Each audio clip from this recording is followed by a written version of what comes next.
People love to say, we just reacted, we just demanded justice, we just stood up for freedom. But when you look closely, most spontaneous uprisings are not spontaneous at all. They are shaped, they are fed, and the people who think they are steering the moment are usually the last ones to realize they are being steered. Nepal was not supposed to become a headline about chaos. It was supposed to be a calm, slow Himalayan country, quiet enough that the world could romanticize it. Then the streets filled, then buildings burned, then the story turned from local anger into global power politics. And the uncomfortable truth is this: the most vulnerable people paid first, paid most, and paid in the currency they can never recover: trust, safety, jobs, and time. Welcome to the hidden self. This is where we stop pretending that mass events are purely moral, purely spontaneous, or purely rational. We look at the psychology people hide from themselves, the mechanisms that convert righteous feelings into destructive outcomes, and the invisible hands that profit when ordinary citizens lose control of their own emotions. Today, we're going to talk about the Gen Z revolution in Nepal, and how a youth uprising can be turned into a weapon not by a single evil villain, but by a system that teaches people exactly how to become useful without ever noticing. If you have ever felt angry enough to believe that burning everything would finally fix something, if you have ever watched a crowd turn from hope into cruelty, if you have ever been pulled into an online narrative and then felt sick after, you are not a bad person. You are just human. And today we're going to name the pattern that humans keep repeating because it feels like agency while it is actually surrender. Here is the first truth. A small country can become a battlefield without ever firing a shot. Nepal, in this story, sits like a tiny square on a chessboard between two giants, not just geographic giants, economic giants, strategic giants. The kind that don't need to invade with tanks to change outcomes. They only need leverage. They need infrastructure contracts. They need diplomatic alignment. They need a steady flow of influence that makes a government tilt in one direction, and if a government tilts, everyone else on the board reacts. But the painful part is that when nations play chess, citizens play consequences. You can feel it in the way people talk when a crisis starts. At first, the language is about dignity, corruption, inequality, and fairness. Then the language shifts. Suddenly the argument is not about policy anymore. It becomes about humiliation. It becomes about rage. It becomes about symbols. And when the conflict turns symbolic, it becomes easy to escalate because symbols do not negotiate. They burn, they fall, they become trophies. Now add another ingredient: the emotional fuel of youth. Young people are not naturally violent. They are naturally alive. They want meaning. They want identity. They want a place where their pain counts. But youth are also biologically and psychologically sensitive to stakes, not in the shallow way adults accuse them of, in the deep way. Young people are tuned for belonging, tuned for recognition, tuned for immediacy. When they feel ignored by institutions, they search for a faster signal. They search for a louder community. In Nepal, the frustration was real. Corruption was real. Unemployment was real. Social inequality was real. The country could be praised on tourism brochures, while people inside feel squeezed by a system that never delivers. The youth did not wake up one morning and decide to become a destabilizing force. They looked at their future and found it missing. They looked at their effort and found it unpaid. And when a government announced a crackdown on social media platforms, it didn't land as a neutral law. It landed as a door being slammed on survival. Because for Gen Z, social media isn't only entertainment. It is the resume. It is the marketplace. It is the learning space. It is the place where you can find clients, gigs, buyers, and community. It is where you can test ideas, build a brand, and feel less alone. So when access is restricted, the psychological message is brutal. Your channel to the world is being cut. Your voice is being gagged. Your future is being delayed. And anger is what happens when the brain cannot tolerate that kind of long wait. Let's say it plainly. When institutions take away the tools people use to earn and connect, they don't extinguish conflict. They reroute it. They push it toward the street, toward crowds, toward the kind of collective energy that feels bigger than any individual despair. But this is where the hidden trap begins. Many people think the transition from peaceful protest to violent riot is a random accident. It isn't. It's an emotional and social process with stages. First, there is injustice, then there is focus, then there is group identification, then there is dehumanization, which is always emotional, always contagious, and always defended as necessary. Then there is chaos, and chaos becomes its own justification. Once the crowd believes the only way to be heard is to destroy, everything else becomes secondary. You can see the mechanism in miniature online. Imagine a young person who is already burned out. They see a news clip of corruption, or they see a friend rejected for a job, or they see someone privileged bragging about money they didn't earn. Then they see a post that claims the government is suppressing people unfairly. Maybe the post is partly true. Maybe it's exaggerated. Maybe it's outright false. What matters is not the truth for a moment. What matters is the emotional fit. The post matches the person's inner wound. It fits their narrative of being betrayed. Then the person shares it. The sharing is not only information. The sharing is self-positioning. It is identity. It is joining. Once that happens, there is cognitive pressure to stay consistent. If you have already posted, already pledged, already framed yourself as a defender, you cannot easily step back without feeling shame. So you escalate your commitment to avoid the internal collapse of admitting, "I was manipulated." This is how the crowd becomes a machine, not through one command, through thousands of small psychological commitments that turn into momentum. Now let's talk about the moment when the anger stopped being just anger. Reports describe fires, attacks on government buildings, pursuit and violence in the streets, and the deliberate burning of records. That last detail matters. Burning records is not only revenge, it is psychological warfare. It is the attempt to erase accountability so that the future cannot properly correct the past. When records are destroyed, no one can later say, "This happened, that happened, this person did this." The chaos becomes self-sealing. It's harder to recover truth when truth becomes smoke. And here is the darkest part: once a movement becomes hard to control, it becomes easier for others to control it. People like to imagine outside actors as distant masterminds. Sometimes there are direct influences. Sometimes there is money. Sometimes there are networks. Sometimes there are media campaigns that amplify the worst images and make escalation look normal. But even when influence is indirect, psychological leverage is powerful enough to change behavior. People respond to attention. Crowds respond to viral content. Politicians respond to international pressure. Foreign media responds to dramatic visuals. So chaos becomes rewarded. And you know what the world loves most? A simple story. Violent streets are easier to package than complicated policy debates. So when protests turn into riots, international coverage accelerates. That coverage isn't neutral. It shapes perceptions, frames legitimacy, and raises stakes. It tells everyone watching that this is not a local issue anymore. It is a test. It is a tipping point. It is a moment that must be resolved quickly, otherwise it might spread. Then comes the stage that many viewers never think about, the power vacuum. When institutions appear weak, when trust collapses, when violence threatens daily life, the system does what systems always do. It tries to stabilize itself. Sometimes that means reform. Sometimes that means repression. Sometimes it means a new leadership aligned with someone stronger. The crowd imagines it is forcing change. But the first question after chaos is always the same. Who can govern effectively under fire? And governance under fire often rewards people who are competent at control, not people who are pure in intention. That is how ideals get hijacked. Not necessarily by evil, often by practicality. To understand why this pattern repeats, you have to look at the history of so-called color revolutions. They often start with legitimate grievances: corruption, election disputes, unemployment, lack of freedoms, stalled reforms. Real pain always gives a movement its moral energy. If pain weren't real, people would not sacrifice anything. They would not risk arrests. They would not burn their lives for a cause that had no foundation. But then the second stage happens. When protests spread and violence escalates, outside groups begin to amplify the conflict. International media frames it. NGOs issue statements.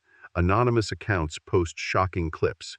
The most extreme content spreads because it grabs attention. The most outraged audience rewards it. Eventually, the movement changes direction without formally changing direction. On paper, the demands might still sound like reform. In practice, the target shifts to destabilization. Then the endgame arrives. A government collapses. A new leadership is supported. Treaties and alliances shift. Access to markets changes. Aid flows. Security cooperation changes. And ordinary people, who believed they were winning dignity, find themselves simply trading one form of pressure for another.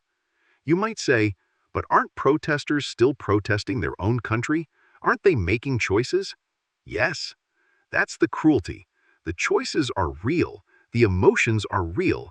The movement includes real individuals who believe they are doing the right thing. But real choices within a manipulated environment can still lead to outcomes that nobody intended. The system doesn't need to force your hand. It only needs to make your options feel narrower than they are. This is psychological manipulation without a magician's wand. It works because people feel trapped by their own momentum. Let's look at Nepal through that lens. The government's lean toward China through infrastructure initiatives and diplomatic alignment created tension. For India, a China-aligned Nepal is not just a diplomatic annoyance, it is a strategic shift that affects influence in the Himalayas. For the United States and Western allies, it is also a security concern and a geopolitical calculation. So Nepal becomes a chess square. And if Nepal is a chess square, then any internal disruption becomes more valuable to the surrounding players. Now imagine you are trying to disrupt a government without invading it. You could sabotage economic confidence. You could increase uncertainty. You could polarize the population. You could hijack the narrative. You could make reform look like rebellion. You could make the government look illegitimate. And you could do all of that using the one tool that moves faster than diplomacy: public emotion. In Nepal, social media played that role. A ban on platforms is a legal act, yes, but it can also be interpreted as authoritarian suppression, especially by people who already feel marginalized. The decision then becomes an ignition point. Suddenly, every grievance finds a common story.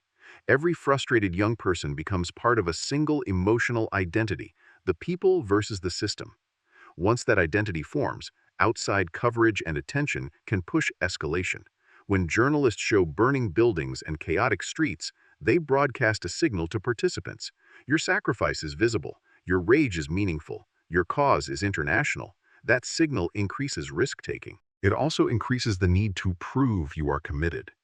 And the easiest way to prove commitment in a crowd is often to do something that cannot be taken back. This is how a movement becomes self-consuming. It starts with moral anger. It ends with moral numbness. And there's another hidden layer people don't want to admit, because it ruins the romance of revolution. Many crowds include people who come not from deep political analysis, but from social contagion. They are angry because they are supposed to be angry. They are reckless because they are supposed to be brave. They act because it feels like participating in history. That psychological thrill is real. It's the same thrill that makes some people post extreme videos online. They want to feel powerful. But thrill is not strategy. And when thrill meets organization, the crowd becomes a weapon.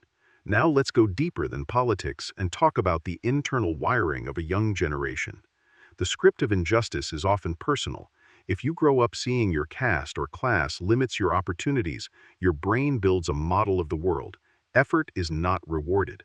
Systems are rigged, so your only leverage is exposure, disruption, and fear. If polite channels do nothing, your mind begins to believe that only chaos forces attention. Nepal's social structure includes caste-like divisions and the marginalization of Dalit communities. When a large group is excluded from upward mobility and when unemployment remains high among youth, the frustration becomes a stored energy. It doesn't disappear, it waits for a trigger. Then corruption becomes the symbol of betrayal. People think, I studied, I worked, I did everything a system claimed to value. Then the system rewarded others. So when protesters burn a symbol of power, part of it is rage. Part of it is also the attempt to cleanse the feeling of humiliation. Fire becomes therapy for the wounded self. That's why we have to be honest about what burning means psychologically. It is not only attacking property, it is attacking the feeling of powerlessness.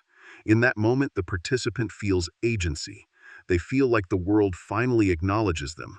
The hidden self inside the person thinks, if I can destroy something, I can stop being destroyed. But the person who feels agency in the fire is also the person who will lose jobs first when the economy collapses. The person who feels empowered during riots is often the same person who later cannot get employment because businesses close, investors leave, tourism dies, and the country's reputation becomes toxic. This is why violence is such a trap. It offers immediate emotional relief. It steals long-term survival. In Nepal's case, the consequences included economic paralysis in the capital, investor flight, business closures, and tourism collapse. Those are not abstract costs. They are rent due. They are food. They are school fees. They are the future the youth were supposedly fighting for. So the real question is not whether the original grievances were valid. They were. The real question is why the movement chose the path that destroys the future it claims to defend. And the answer is brutal, because the emotional system inside human beings does not automatically choose the most rational path. It chooses the path that restores dignity fast. That dignity restoration is the addictive part. It happens in real time. It feels moral. It feels like justice. It feels like victory. But then reality returns like a wave, and the costs hit later, harder, and for the people least able to absorb them. Now let's connect this to a pattern that is not only Nepal. It is everywhere youth populations are large, everywhere social media is used like an amplifier, everywhere institutions struggle to provide fair outcomes. Countries with young populations can become nations of creativity and innovation, or they can become nations of volatility. The difference is not the youth. The difference is the system's ability to absorb frustration. If a society creates a channel where youth can be heard and can influence decisions, anger becomes negotiation. If a society refuses that, anger becomes combustible. In some places, governments respond with legal restrictions on platforms, claiming it is about safety and unregistered regulation. That can be legitimate, but if the response is too heavy, too sudden, and too unexplained, it creates a vacuum of trust. The vacuum gets filled by rumors, fake narratives, and the most emotionally aggressive voices online. And here is the hidden self part. Many people pretend they want truth, but they actually want relief. They want the feeling of being right and being righteous. So when fake content arrives, they don't check it the way they claim they will. They confirm it the way they need it. In the modern online world, you can watch this happen. A rumor drops. Thousands of accounts repeat it instantly. It becomes common sense because repetition feels like evidence. People who doubt it start to feel socially unsafe. They fear being labeled supportive of the system. So doubt becomes shame. And shame is one of the fastest ways to silence critical thinking. Then the rumor becomes a crowd reality. Once enough people believe it, actions follow. People act first and verify later. Verification becomes dangerous because it might force them to admit they were used. If you want to understand why a ban can lead to violence, do not focus only on the ban. Focus on what happens when trust is low. When trust is low, any restriction becomes proof of oppression. When trust is low, any delayed explanation becomes proof of concealment. When trust is low, people don't ask, "What is the policy goal?" They ask, "What is the hidden agenda?" And then someone online, someone anonymous, someone sponsored by attention, gives them a hidden agenda story that confirms their fear. The crowd then moves not because the argument is strong, but because the emotional fit is perfect. Now, the second trap inside youth movements is the thrill of being an instrument. People often don't realize they have volunteered to be manipulated. They think they are making history. But history is made by those who control resources, media narratives, and security outcomes. The protesters usually control bodies.